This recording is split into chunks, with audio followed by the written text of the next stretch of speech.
Now keep in mind, this is not the final installation, because I still do not have, I still don't have my flywheel. So when I get my flywheel, my clutch, pressure plate, throwout bearing, all the works will be put in there.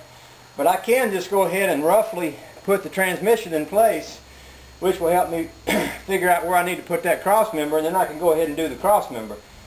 The way this engine sits is these front bolts kind of hold the front end, and the back bolts hold the back end. So if I let the lift down now, the back of the motor would fall down. Once I get the mount in there, I can at least have the motor sit. Then when I get my flywheel, I can pick it back up, put the flywheel and all the parts in there, let it back down, and attach it permanently. I like it with the motor on it though. It starts to look more and more like a car as I go along. Okay, I got my flywheel on there, got it in place and in good order. I spent a good bit of time looking it over, making sure it was going to be right, because when I found that a couple of the bolt holes didn't line up good, it made me wonder what else might not line up. So I kind of studied it all out, and I've come to the conclusion that it's good. So I'm settled on that. Now all I got to do is slip this transmission in here. I'm glad it's not any heavier than it is, because if this was a cast iron body transmission, it'd be a lot heavier. Not that it's light now.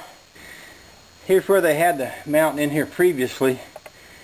This one is falling just a bit behind that, and it looks to me like it's off centered or something.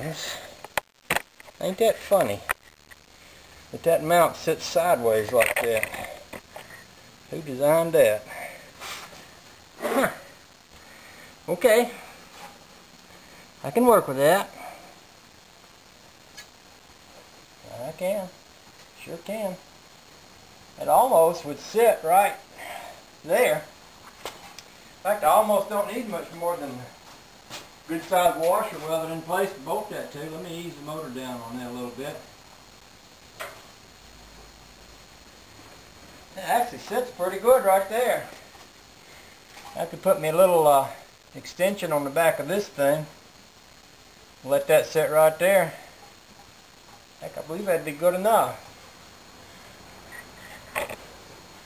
I'm studying the way the engine sits and the way the engine lines up with the rear end. Now here's the way I think about it. Some of y'all might have a different opinion, but my thinking is if you point a straight line from here to the rear end, it shouldn't actually go straight into the rear end. It should actually go a little bit high, because when you take off, the rear end goes in this direction. It tends to flex upward. So if you have it where the rear end kind of flexes upward into alignment rather than flexing upward out of alignment, I've always heard that was a little bit better, especially if you're going to burn a little rubber, which I might be prone to do. I don't know. But if we walk away from it and let's just look at it, the way it's sitting, that ain't a very good angle.